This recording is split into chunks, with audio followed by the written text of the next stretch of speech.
നാളികേരം എടുത്തു ചിരകി ചുവന്നുള്ളിയും വറ്റൽമുളകും കൂടിയിട്ടു മിക്സിയിൽ നന്നായി അരച്ചെടുത്തു. കടുവും കറിവേപ്പിലയും ഇട്ടു ശുദ്ധമായ വെളിച്ചെണ്ണയിൽ താളിച്ചുകൊണ്ട് അവൾ ആ ചമ്മന്തി കൂടുതൽ രുചിയുള്ളതാക്കി. ശോഭ ചേച്ചി, എന്താ എഴുന്നേൽക്കാത്തത്? സമയം 7 മണിയായിരിക്കുന്നു. അവൾ അവരുടെ റൂമിലേക്ക് ചെന്നു. വാതിൽ കൊട്ടാൻ തുടങ്ങിയതും അത് പൂട്ടിയിട്ടില്ലെന്ന് മനസ്സിലായി. തള്ളി തുറന്നു അകത്തേക്ക് കയറി.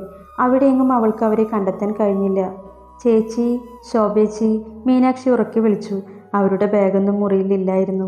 ദൈവമേ, ആ സ്ത്രീ തന്നെ കബളിപ്പിച്ചു മുങ്ങിയോ? മീനാക്ഷിക്ക് പേടിയാകാൻ തുടങ്ങി. എന്താ ചെയ്യുക? എൻ്റെ ഭഗവാനെ, ഇനിയും പരീക്ഷണമാണോ? ജോലിക്ക് പോകുവാൻ സമയമായി വരുന്നു.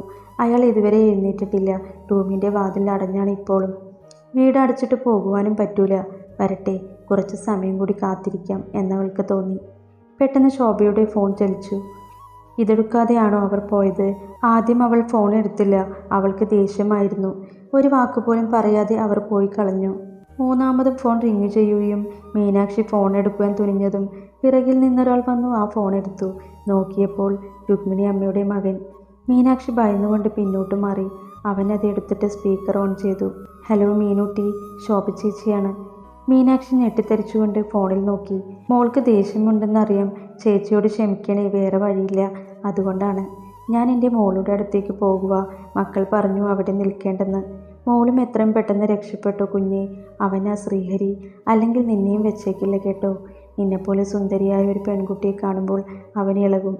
വെറും വൃത്തികെട്ടവനാണ് കുഞ്ഞേ. മോളെ, നീ കേൾക്കുന്നുണ്ടോ? അവർ ചോദിച്ചത് മീനാക്ഷി മെല്ലെ മുഖമുയർത്തിയ ശ്രീഹരിയെ നോക്കി. മോളെ, മീനുട്ടി. ആ ചേച്ചി. മോൾക്ക് ദേഷ്യമാണല്ലേ? അറിയാം മോളെ. പക്ഷെ ചേച്ചിക്ക് വേറെ വഴിയില്ലായിരുന്നു. അതാണ്. അവനൊരു ചെറ്റയാ മോളെ. നീ എത്രയും വേഗം പോയിക്കോണേ. മീനാക്ഷിക്ക് തലകറങ്ങുന്നത് പോലെ തോന്നി. അവൾ കുറച്ചുകൂടെ പിന്നിലേക്ക് നീങ്ങി ഭിത്തിയിൽ ചാരി നിൽക്കുകയാണ്. അവൻ ഫോൺ കൊണ്ടുപോയി അവളുടെ കയ്യിൽ കൊടുത്തു. മോളെ മീനാക്ഷി. ആ ചേച്ചി. അവൾ വല്ല വിധേനയും അവരെ വിളിച്ചു. മോളെ, ശ്രീഹരി എഴുന്നേറ്റോ? ഇല്ല ചേച്ചി. എൻ്റെ പൊന്നുമോളെ, നീ രക്ഷപ്പെട്ടോ കേട്ടോ. നിന്നെപ്പോലെ കാണാൻ കൊള്ളാവുന്ന ഒരു കുട്ടി എങ്ങനെ അവിടെ ഒറ്റയ്ക്ക് കഴിയും? നിന്റെ മാനം പോകും കുട്ടി. അയാൾ അവളെ ഒന്ന് നോക്കി. മോളെ, ഞാൻ വെക്കട്ടെ. നീ വിഷമിക്കരുത്. എൻ്റെ അവസ്ഥ കൊണ്ടാണ്. ശരി ചേച്ചി, വെച്ചോളൂ. ആ പിന്നെ മോളെ, നീ ഒന്നും വെച്ചുണ്ടാക്കാനൊന്നും നിൽക്കണ്ട കേട്ടോ. വേഗം ഇറങ്ങിക്കോ അവിടെ നിന്ന്. അതും പറഞ്ഞ് കോൾ കട്ടായി. ശ്രീഹരി പുറത്തേക്ക് ഇറങ്ങിപ്പോയി. ശ്രീഹരി എന്നാണ് അയാളുടെ പേര് എന്ന് അവൾക്ക് അപ്പോഴാണ് മനസ്സിലായത്. അവൻ അടുക്കളയിലേക്കാണ് പോയതെന്ന് മീനാക്ഷിക്ക് മനസ്സിലായി. മീനാക്ഷി അങ്ങോട്ട് തലചരിച്ചു നോക്കി. ചായ ഇടുവാനുള്ള ശ്രമത്തിലാണ് അയാൾ. താൻ ഇട്ടുകൊടുക്കണോ? അവൾ ഓർത്തു. ഓ വേണ്ട, ഇയാളെക്കുറിച്ച് ഇത്രയ്ക്ക് അറിഞ്ഞ സ്ഥിതിക്ക് അതിൻ്റെ ആവശ്യമില്ലെന്ന് അവൾക്ക് തോന്നി. ചായ ഇട്ടുകൊണ്ട് അവൻ മെല്ലെ അവൻ്റെ റൂമിലേക്ക് പോയി. മീനാക്ഷിയാണെങ്കിൽ നിന്നിടത്തു നിന്നതേ ഉള്ളൂ. എന്താണ് ചെയ്യേണ്ടത് എന്ന് അവൾക്കൊരു ഊഹമില്ലായിരുന്നു. എന്തായാലും ജോലിക്ക് പോകാം എന്നവൾ തീരുമാനിച്ചു. തൻ്റെ മുറിയിലേക്ക് അവൾ മെല്ലെ നടന്നു. കുറച്ചു കഴിഞ്ഞ് മീനാക്ഷി ജോലിക്ക് പോകുവാനായി റെഡിയായി വന്നു. വേഗം 2 ദോശയെടുത്ത് അവൾ കഴിച്ചു. അവൾ നോക്കിയപ്പോൾ ശ്രീഹരി കുളി കഴിഞ്ഞ് ഇറങ്ങി വരുന്നുണ്ടായിരുന്നു. ഇന്നലെ കണ്ട ആൾ അല്ലേ ഇതെന്ന് അവൾ ഓർത്തു. ഇപ്പോൾ ആൾക്കൊരു മനുഷ്യക്കോലമൊക്കെയായി എന്ന് അവൾക്ക് തോന്നി. അവൻ ഹാളിലേക്ക് ഇറങ്ങി വന്നു. TV ഓൺ ചെയ്ത് ഒരു കസാരയിലിരുന്നു. മീനാക്ഷി രണ്ടും കൽപ്പിച്ചുകൊണ്ട് ഒരു പ്ലേറ്റിൽ 3 ദോശയും ഒരു ബൗളിൽ കുറച്ചു ചട്നിയും എടുത്തുകൊണ്ട് ഡൈനിങ് ടേബിളിൽ വെച്ചു. കുടിക്കാനായി ചായയും ചൂടുവെള്ളവും കൂടി അവൾ എടുത്തു വെച്ചിരുന്നു. അവൾ തിരികെ അടുക്കളയിൽ പോയിട്ട് വന്നപ്പോഴേക്കും ശ്രീഹരി ഇരുന്ന് ഭക്ഷണം കഴിക്കുന്നുണ്ടായിരുന്നു. ഇന്ന് ജോലിക്ക് പോകണോ ഇല്ലയോ എന്ന സംശയമാണ് മീനാക്ഷിക്ക് പെട്ടെന്ന് ഉടലെടുത്തത്. രാവിലത്തേക്കുള്ള ഭക്ഷണം മാത്രമേ റെഡിയായുള്ളൂ. ഇത്ര പെട്ടെന്ന് അയാൾ ആഹാരം കഴിക്കുമെന്ന് അവൾ ഓർത്തില്ല. ഓ, തനിക്കിപ്പോൾ അയാളോട് സഹതാപം തോന്നേണ്ട കാര്യമില്ല എന്നവൾക്ക് തോന്നി. തന്നെയുമല്ല, ഉച്ചയ്ക്ക് വേണമെങ്കിൽ അയാൾ ദോശ കഴിക്കട്ടെ. മീനാക്ഷി ബാഗും എടുത്തു പോകുവാൻ ഇറങ്ങി വന്നപ്പോൾ ശ്രീഹരി ഉമ്മർത്തിരിപ്പുണ്ട്. തന്നോട് ഇതുവരെ മിണ്ടാത്ത സ്ഥിതിക്ക് ഇയാളോട് താൻ ജോലിക്ക് പോകുന്ന കാര്യം പറയേണ്ട എന്നവൾ തീരുമാനിച്ചു. മീനാക്ഷി, ഞാൻ ഇവിടെ വന്ന കാര്യം തൽക്കാലം അമ്മ അറിയേണ്ട കേട്ടോ. തന്നെ വിളിക്കുവാണെങ്കിൽ ഇത് പറയേണ്ട എന്നാണ് ഞാൻ ഉദ്ദേശിച്ചത്. മീനാക്ഷിയെ നോക്കി അവൻ പറഞ്ഞു. അവൾ മറുപടിയൊന്നും പറഞ്ഞില്ല. ഞാൻ പറഞ്ഞത് താൻ കേട്ടില്ലേ? ഇക്കുറി അവൻ്റെ ശബ്ദം കനത്തു. പെട്ടെന്ന് അവൾ തലകുലുക്കി. അപ്പോഴേക്കും അവൻ എഴുന്നേറ്റ് അവളുടെ നേർക്ക് വന്നു. അവൾ പിന്നോട്ട് മാറുവാൻ തുടങ്ങിയതും സ്റ്റെപ്പിൽ നിന്നും വേച്ചുപോയതും ഒരുമിച്ചായിരുന്നു. തനിക്ക് കണ്ണ് കണ്ടൂടെ? അവൻ ഒച്ച ഉയർത്തിയപ്പോൾ അവൾ പേടിച്ചു വിറയ്ക്കാൻ തുടങ്ങി. അമ്മയോട് പറയേണ്ട, മനസ്സിലായി കാണുമല്ലോ അല്ലേ? അവൻ ഒന്നുകൂടി ആവർത്തിച്ചിട്ട് അകത്തേക്ക് കയറിപ്പോയി. വാതിൽ അടയുന്ന ശബ്ദം മീനാക്ഷി കേട്ടു. അന്ന് ബാങ്കിൽ ചെന്നപ്പോൾ 2 തവണ രുക്മിണി അമ്മ അവളെ വിളിച്ചിരുന്നു.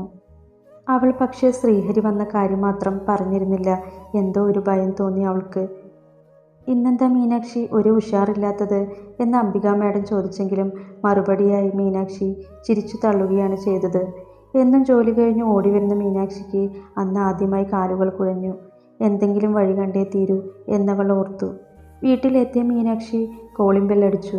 2 മിനിറ്റ് കഴിഞ്ഞപ്പോഴാണ് വാതിൽ തുറക്കപ്പെട്ടത്. ശ്രീഹരി തലയിൽ തോർത്തുകൊണ്ട് ഒരു കെട്ടൊക്കെ കെട്ടിവെച്ചിട്ടുണ്ട്. കാര്യമായി എന്തോ പണിയിലാണ് എന്നവൾക്ക് തോന്നി. അകത്തേക്ക് കയറിയപ്പോൾ നല്ല മണം വരുന്നുണ്ടായിരുന്നു. എന്തോ കറിയാണെന്ന് അവൾക്ക് മനസ്സിലായി.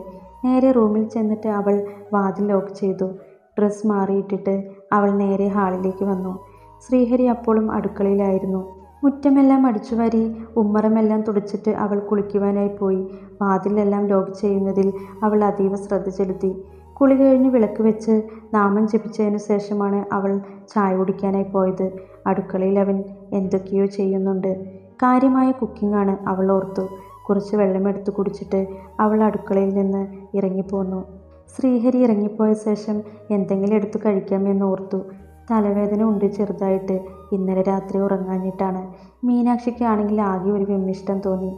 എന്നും ജോലി കഴിഞ്ഞ് വരുമ്പോൾ അമ്മ കാത്തിരിക്കും. ചായയൊക്കെ ഇട്ട് വെച്ചിട്ടുണ്ടാവും. എന്തെങ്കിലും സ്നാക്സ് കാണും. അവൾ അതൊക്കെ കഴിച്ചുകൊണ്ട് ഇരുന്ന് വിശേഷമൊക്കെ പറയും അവരോട്. ഇതിപ്പോൾ എല്ലാം ആകെ താളം തെറ്റി. അവൾക്ക് ചെറിയ ദേഷ്യം തോന്നി. ശ്രീഹരി എന്തൊക്കെയോ ഉണ്ടാക്കിക്കൊണ്ടുവന്ന് ഊൺമേശയിൽ വെച്ച് കഴിക്കുകയാണ്. അവൾ വെറുതെ ഹാളിൽ ഇരിക്കുകയായിരുന്നു. അവനെ കണ്ടതും ചാടി എഴുന്നേറ്റു. വേഗം അവളുടെ മുറിയിലേക്ക് പോയി. മുറിയോട് ചേർന്ന് ഒരു ചെറിയ ബാൽക്കണിയുണ്ട്. അവിടെ ഇറങ്ങി നിന്നു മീനാക്ഷി. ചെറിയ ചാറ്റൽ മഴയുണ്ട്. ഇടയ്ക്ക് നേരിയ മിന്നലും. അകലെ എവിടെയോ നന്നായി മഴ പെയ്യുന്നുണ്ട്. കുറ്റിമുല്ല നിറയെ പൂമുട്ടുകളുണ്ട്. അവ വിരിയാൻ തുടങ്ങുന്നുണ്ട് എന്ന് അവൾക്ക് തോന്നി. നല്ല സുഗന്ധം അവിടമാകെ വ്യാപിച്ചു. ഫോൺ ബെല്ലടിക്കുന്ന ശബ്ദം കേട്ടു അവൾ. അച്ഛനാണ് വിളിക്കുന്നത്. ഫോൺ എടുത്തു കാതോട് ചേർത്ത് ഹലോ അമ്മേ. അയ്യോ അച്ഛൻ എന്തു പറ്റി ഈശ്വര, ഞാൻ വരാം അമ്മേ. അവൾ ശബ്ദമില്ലാതെ കരഞ്ഞു. ഫോൺ വെച്ചിട്ട് അവൾ വിങ്ങിക്കരഞ്ഞു. മീനാക്ഷി എന്താ പറ്റിയത്? എന്തിനാ കരയുന്നത്? അവിടേക്ക് വന്ന ശ്രീഹരി ചോദിച്ചു. പെട്ടെന്ന് അവൾ ചാടി എഴുന്നേറ്റു. അച്ഛന് പെട്ടെന്നൊരു നെഞ്ചുവേദന, ഹോസ്പിറ്റലിലാണ് അവൾ പറഞ്ഞു. തനിക്കിപ്പോൾ പോകണോ? അവൻ ആരാഞ്ഞു. നാളെ പോയിക്കോളാം അവൾ മറുപടി കൊടുത്തു.